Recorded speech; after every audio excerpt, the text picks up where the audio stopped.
Hey everybody, Michael here. As a boudoir photographer, I have a great job. And part of that job is answering a lot of client questions. Sometimes though, some of those questions can start to get pretty embarrassing. So today, I'm going to be answering a bunch of embarrassing questions so you don't have to ask. This is going to get very awkward for me.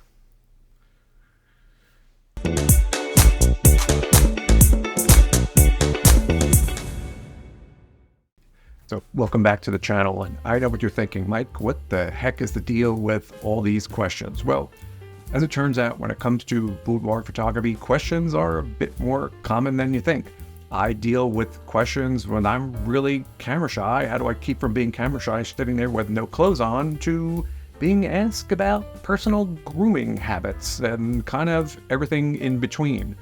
And these are the questions that really bubble up in conversations, and it's important information so women are prepared and they have a great experience for their session. And they're a lot more common than you may think.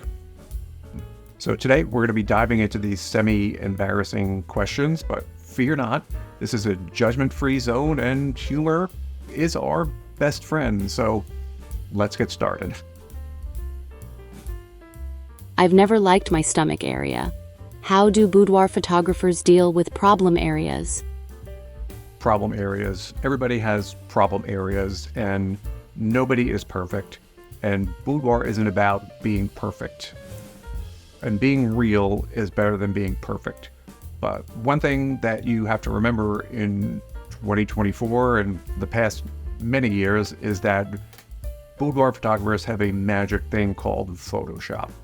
And these days, it is very easy to get rid of scars and bumps and bruises and small tattoos and C-section scars and the like.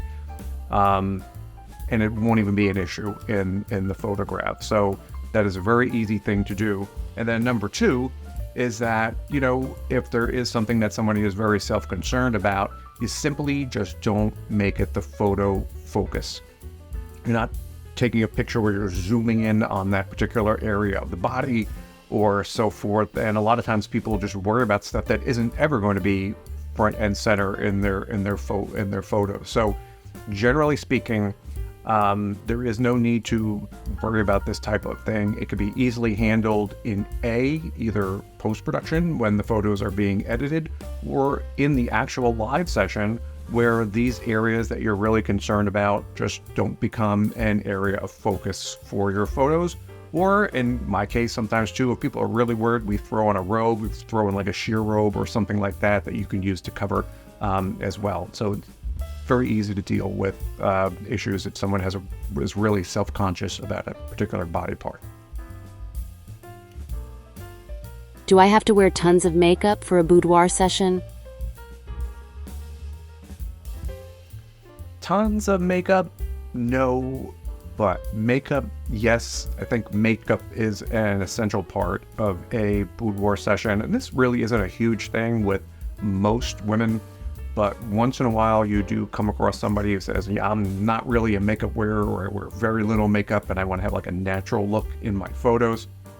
And this is one area I think where you have to put a little bit of faith in your photographer. And if I'm out on a session day and, I hear this topic sort of being brought up with the makeup artist, and that I always tell, just, have you looked at any of the photos in my galleries on my website? And the client, yeah, I looked through them all. I said, when you look at any of those photos, is the first thing that comes to your mind, oh my God, I can't believe how much makeup she's wearing?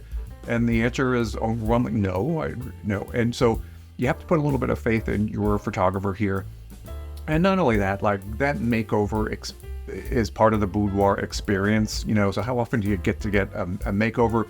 But not only that, when you're shooting in a photo session, often there may be lights used or a lot of window light or whatever, and people can sort of get washed out a little bit. So makeup, I think, is essential for that boudoir photography look and feel that you want during your session. So you generally are going to be wearing makeup and lashes, and sometimes people are uncomfortable with that, but you get over it in a few moments. But the end result, I always think, is well worth it. The downside, I guess, is that most women can't believe how great I look, and then you have to very carefully remind them that this is a surprise. Most of these sessions are surprises, and then they have to wash everything off before they're going, and they're like, oh, now I have to, all this great makeup, I have to go and take it off because I'll go home and it will raise suspicion. So it's always an interesting situation. People don't think of that. So remember to wipe all your makeup off when you're leaving your session. I'm really self-conscious about body hair. How are women grooming these days for boudoir? Well, my observations here probably can hardly be considered solid empirical evidence, but I think we live in a pretty hairless society in the 2000s. And that being said, when you are in a session, that area may not again be front and center in a lot of photos. However, you may be doing some photos where they're standing up, or in case we do a lot of photos lying down, where you may be tugging or pulling down on your underwear a bit and displaying maybe a little bit more skin area than you normally would on an average day. So it's good to be prepared. Does that mean everything must go? Absolutely not. Whatever your personal styling habits are, I think the key is preparation. And, although not for everybody, I think there is this growing trend doing more and more shots where people are doing shots of their geography below the equator, if you know what I mean. How do you pronounce boudoir?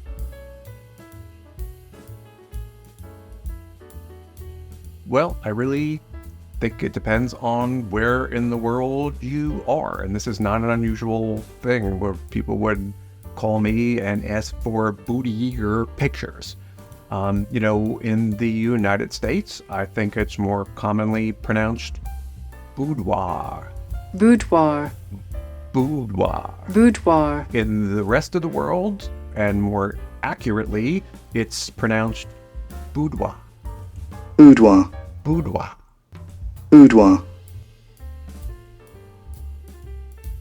Do I need to let the photographer know about my intimate piercings and tattoos beforehand? And can they be featured? Yeah, I don't think you necessarily need to let your photographer know about this ahead of time. Piercings now are all pretty common.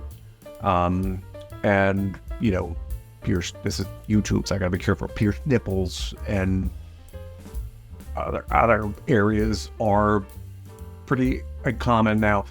Doesn't have to be included in your session, but a lot of women do want to include certain piercings. That's not an issue. I don't think you really have to notify your photographer about that ahead of time, about your ideas. It's pretty common.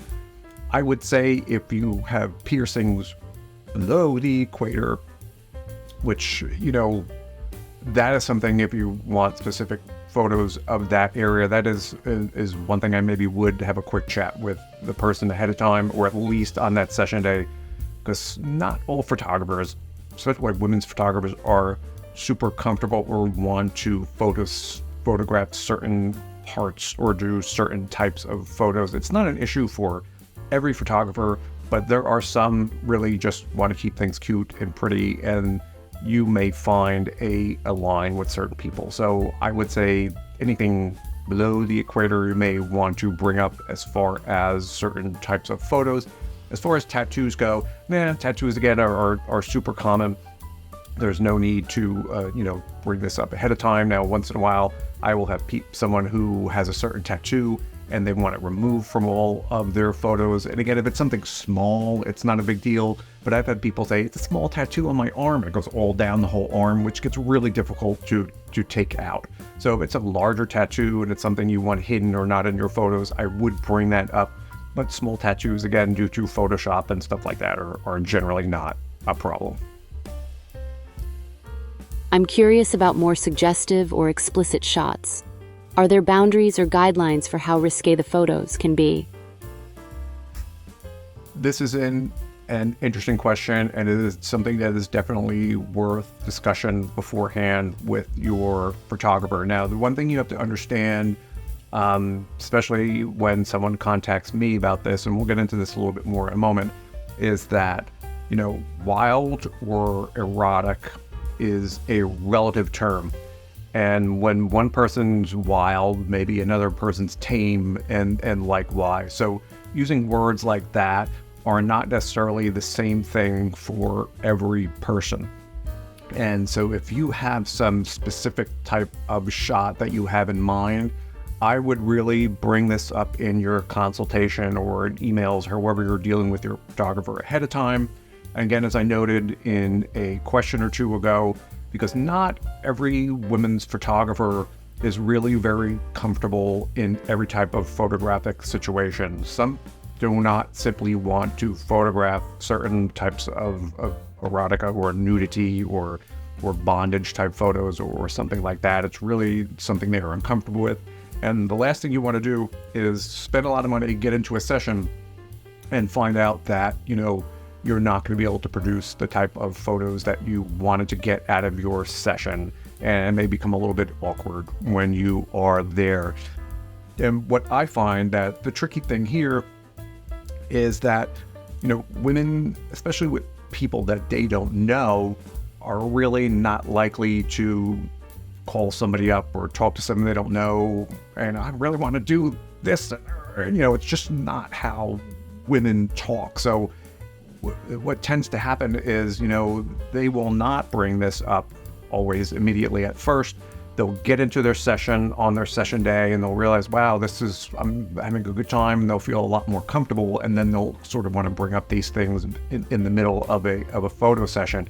And like I said, you're really running the risk there where things may not turn out the way that you want to. So as tricky as it may be, if it's really something that is a little bit more intense, I would definitely bring that up ahead of time with the person that you plan on booking, just to make sure they're okay with doing that and can produce the kind of photos that you want in the end of your session. I have no idea how to do boudoir poses. Does someone help me? Yeah, and this is something, believe it or not, that is a fairly common question that people sometimes are embarrassed to ask. And nobody knows how to do kinds of poses like that unless you were like a professional model or something like that. Who the heck would know how to do that? But this is something that really people can get anxious about and are afraid to bring up, and they think they need to go out and study posing routines and a bunch of stuff like that. And usually you don't, because first of all, you have to remember, boudoir is just fun. You're having a good time out there. There's no need to figure out a whole gymnastics routine to get through a bunch of poses. But number two, if you're working with an experienced photographer, they will have you covered. They've been through so many sessions. They know standing poses and sitting poses and laying down on couch poses and all kinds of stuff like that. And they will be able to adapt this to your body type and style to help the photos that you're making look flattering for you. So that is really nothing that anybody has to worry about as far as free session. The only thing I would say here, unless you were online doing a little bit of work and saw like a Pinterest or something and saw a pose that you really like, then send it over to your photographer to make sure, again, that, I've had people send me pictures of women like hanging off a chandelier. I'm like, you really want to hang upside down off a chandelier? First of all, I don't have a chandelier, but so if it's something a little unusual, I would check in with them just to make sure that something like that could be done in their environment. But generally speaking, don't worry about the poses. That's the least probably thing you need to think about before going in for a boudoir session. Do I have to get naked for a boudoir session? Yeah, this is something that comes up from time to time, and the short, simple answer here is no. There is no nudity required in a boudoir session. Now, as you know, often people are posing in lingerie and stuff like that, but there is no obligation to get nude. Now, that being said, and again, my unscientific guess is probably a third, 50%, there's some kind of nudity involved in boudoir shoots. And it doesn't need to be like explicit. A lot of it is just sort of implied nudity where people are using their arms to cover themselves, or maybe a prop like a pillow or something you're holding in front of yourself, so you're not actually seeing anything. But, that again is just the preference of the person. It is not a requirement. And I think nudity and boudoir have kind of gone hand in hand as long as there have been boudoir sessions around. So there is nothing wrong with doing that.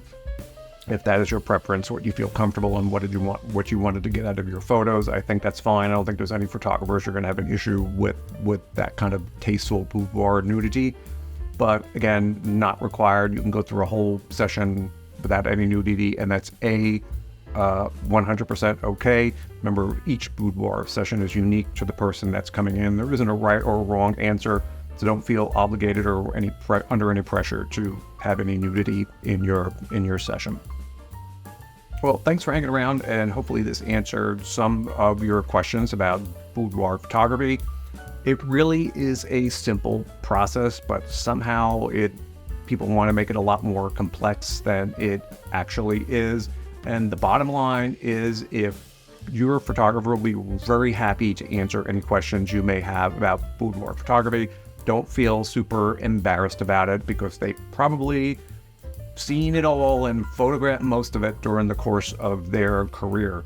So if you, when in doubt, reach out, ask, always take a consultation with a photographer to review any of your plans and answer any questions you may have. They'd be very happy to do that, and it really helps you get great results in the end of your session. So thanks for watching this week, and I will talk to you next time. Thanks.